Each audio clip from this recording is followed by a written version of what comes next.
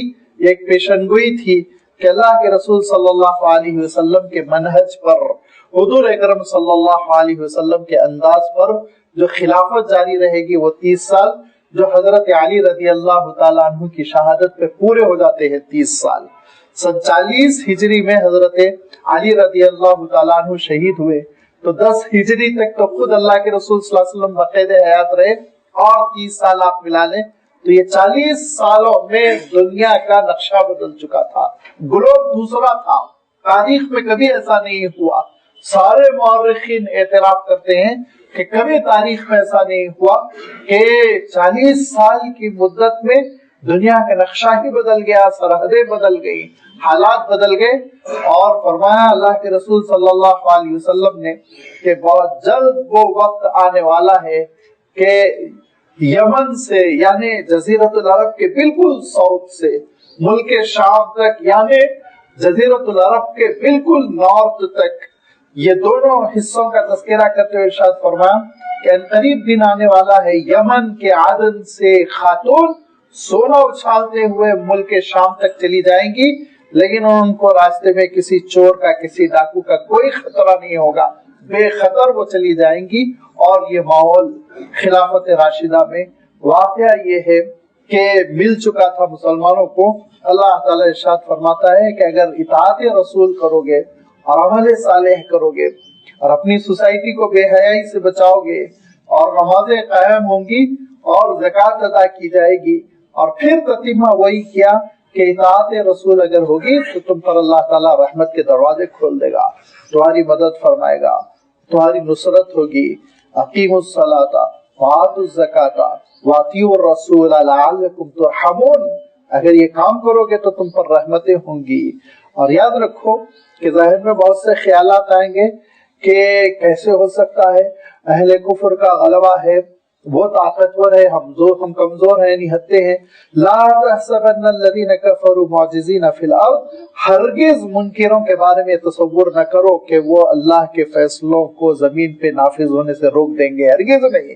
جب اللہ فیصلہ کرنے پر آ جائے گا، فیصلہ نافذ ہو کر رہے گا اور اچھے اچھوں کے پیر اکھڑ جائیں گے۔ آپ جانتے ہیں کہ غزوہ موتا ہوا حضور اکرم صلی اللہ علیہ وسلم کے زمانے میں 3000 صحابہ نے سفر کیا، اور 3000 کی تعداد یہ بھیڑ رہی ہے سینکڑوں کلومیٹر سفر کر کے۔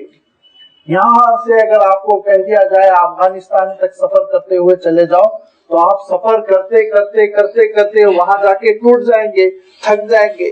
اتنا ہی تقریباً لمبا سفر کر کے، ایسی لمبی مسافت طے کر کے مؤتہ کے مقام پر یہ 3000 صحابہ پہنچے۔ حضرت جعفر ہے، عبداللہ ابن رواحہ ہے، بڑے بڑے صحابہ ہیں، اور مقابلہ کس سے ہو رہا ہے؟ آپ یوں سمجھ لیجئے جیسے موجودہ دور کی well trained American security, American force سے روم کی بہترین فوج، اور ان کی تعداد کیا ہے؟ 3000 کے مقابلے میں 6000، 3000 کے مقابلے میں 9000، 3000 کے مقابلے میں 10 گنا مان لیجئے 30,000، نہیں 1,00,000 فوج ہے۔ 1,00,000 فوج اپنے وطن میں ہے، اور 3000 صحابہ یہ سینکڑوں کلومیٹر کا سفر کر کے پہنچے ہوئے ہیں۔ اور اس کے بعد سے آپس میں مشورہ ہوا کہ اتنی بڑی فوج ہے، ٹکر لے بھی کہ خاموشی سے نکل جائیں۔ تو حضرت جعفر نے کہا کہ تم کس کے لیے آئے ہو، کیا کام کے لیے آئے ہو یہاں پر؟ یہ سوچو، تم یہاں شہید ہونے کے لیے آئے ہو، بھیڑو ختم، لہذا بھیڑ گئے۔ اور اس کے بعد سے آپ نے حالات پڑھے ہوں گے کہ حضرت جعفر رضی اللہ تعالیٰ عنہ پہ کیسے حملے ہوئے کہ ان کے ہاتھ میں جھنڈا تھا، سیدھا ہاتھ کٹا تو انہوں نے بائیں ہاتھ میں پکڑا، بائیں ہاتھ کٹ گیا تو انہوں نے سینے سے جھنڈا لگا کے لڑا، جب تک کہ گرے بھی لڑتے رہے، رات تک لڑتے رہے۔ جب رات ہوئی، اندھیرا ہو گیا، تو پھر صحابہ جو بچے باندھے تھے اکٹھا ہوئے، اور حضرت خالد رضی اللہ تعالیٰ عنہ نے یہ فرمایا کہ دیکھو ایسی حکمت عملی اپنائی جائے جس سے ان کے اوپر روب اور دبدبا پڑے. کیا کیا جائے؟ لہذا کہا کہ ایک کام یہ کرو کہ پھیل جاؤ، قریب مت رہو، پھیل جاؤ اور پھیل کر ایسی لمبی مسافت پہ تم قبضہ کر لو کہ اس سے یہ اندازہ ہو صبح میں کہ مدینے سے ایک بہت بڑی کمک اور مدد پہنچ گئی، اور اس کے بعد سے رومی گھبرا جائیں. لہذا راتوں رات یہ فیصلہ کر کے 1 کلومیٹر 2 کلومیٹر کے احاطے میں پھیل کے صبح میں انہوں نے جب حملہ کیا تو رومیوں نے یہ سمجھا کہ ایک بہت بڑا لشکر اب مدینے سے آ گیا. لہذا انہوں نے بھاگنے ہی میں عافیت سمجھی اور جنگ ختم کر دی. جب وہ پیچھے ہٹ گئے تو حضرت خالد نے کہا تم بھی تھوڑا سا پیچھے ہٹو. جیسے جیسے وہ پیچھے ہٹتے گئے حضرت خالد رضی اللہ تعالیٰ عنہ چونکہ جنگ کے بڑے ماہر تھے، صحابہ کو پیچھے کرتے چلے گئے اور پھر دھیرے دھیرے مدینہ منورہ واپس لے کر آ گئے. اور رومیوں پر یہ روب پڑا کہ بہت زبردست مسلمانوں کی طاقت ہے، ان سے مقابلہ کرنا ممکن نہیں. یہ اس وقت ممکن ہو سکتا ہے جبکہ انسان کے دل میں اللہ تعالیٰ کا نور ہو. اور اللہ تعالیٰ کا نور کیسے پیدا ہوتا ہے؟ اطاعت رسول سے. فرمایا وَأَطِیعُوا الرَّسُولَ لَعَلَّکُمْ تُرْحَمُونَ. اللہ کی جانب سے مدد ہوگی، لیکن شرط کیا ہے؟ رسول کی اطاعت ہے. رسول کی اطاعت ہے یعنی اللہ تعالیٰ کا دین نافذ ہو، اللہ تعالیٰ کی شریعت نافذ ہو. تو پھر تم ہرگز یہ نہ سمجھو لا تحسبن الذین کفروا معجزین فی الارض کہ اہل کفر تم کو زمین پر روک دیں گے، ہرگز نہیں. وہ تم کو عاجز نہیں کر سکیں گے. اللہ کے فیصلے اور اس کی مدد نازل ہو کر رہے گی.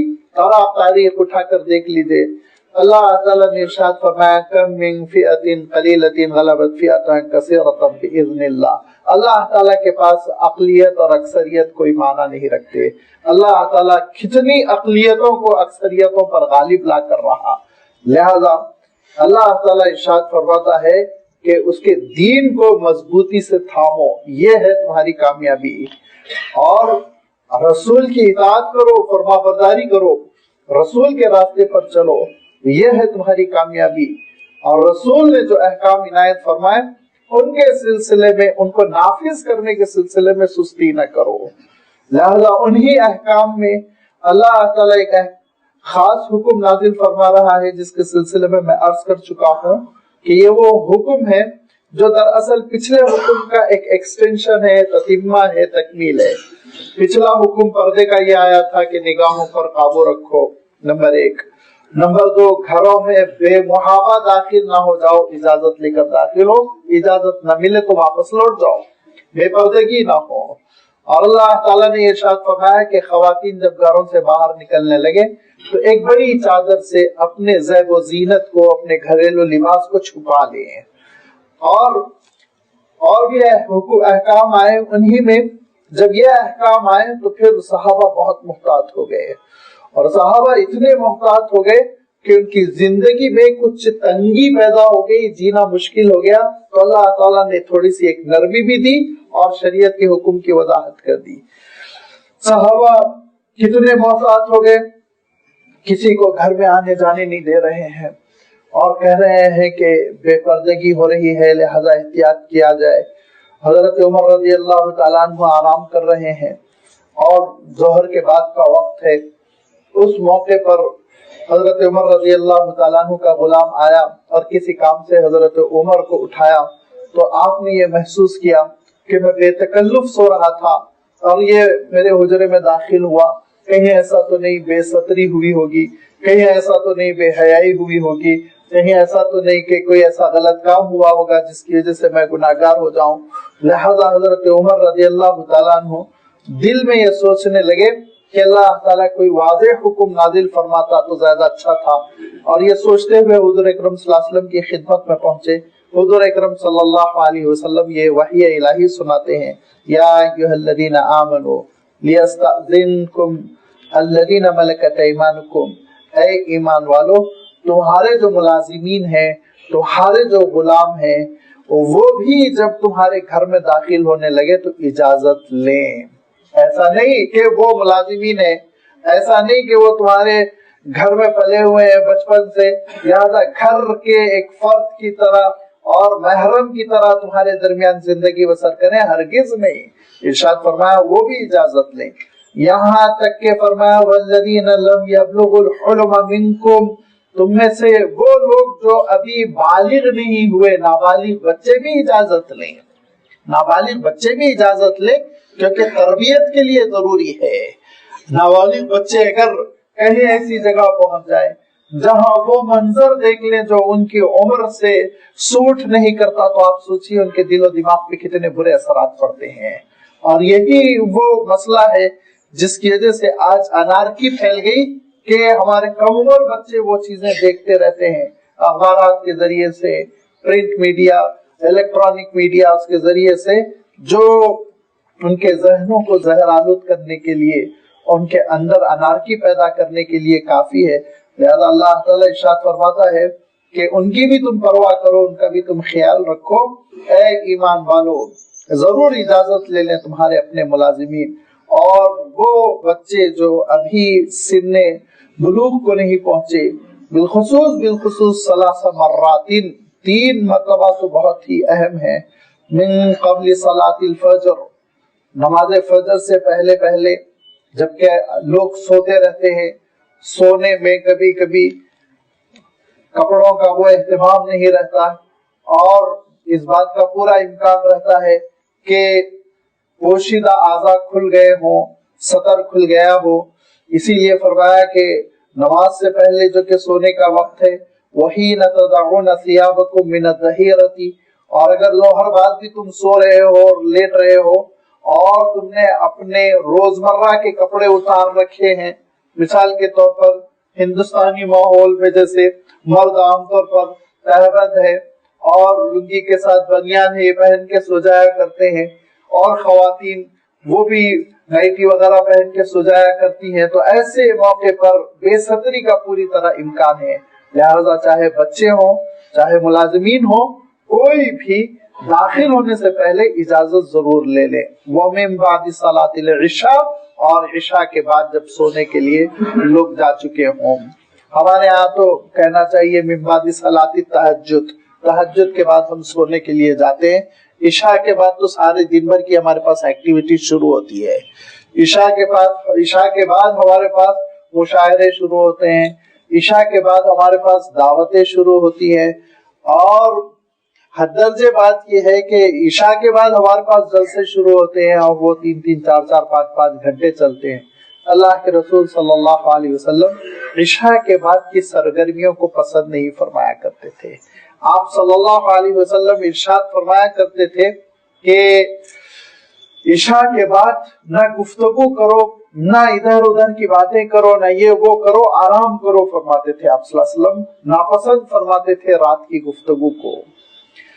آپ صلی اللہ علیہ وسلم کا معمول یہ تھا کہ عشاء کو تھوڑا ڈیلے کرتے تھے، یعنی آج کل جیسے موسم ہے تو آج کے اعتبار سے 9 ساڑھے 9 تک، اور عشاء وہ دن بھر کی آخری سرگرمی ہوتی تھی۔ عشاء کے ساتھ آپ صلی اللہ علیہ وسلم فرماتے تھے کہ بستر پر چلے جاؤ، اللہ کا ذکر کرتے ہوئے سو جاؤ۔ کیوں؟ پھر ادھر تمہارے لیے 4 بجے اور 4:30 بجے تہجد کے لیے اٹھنا ممکن ہو جائے گا، 6 گھنٹے کی پوری نیند ہو جائے گی۔ لازمی بات ہے جب سونے والا 2 بجے 3 بجے سو رہا ہے تو تہجد کے لیے کہاں اٹھ پائے گا؟ تہجد بس اوقات فجر بھی خطرے میں پڑ جاتی ہے۔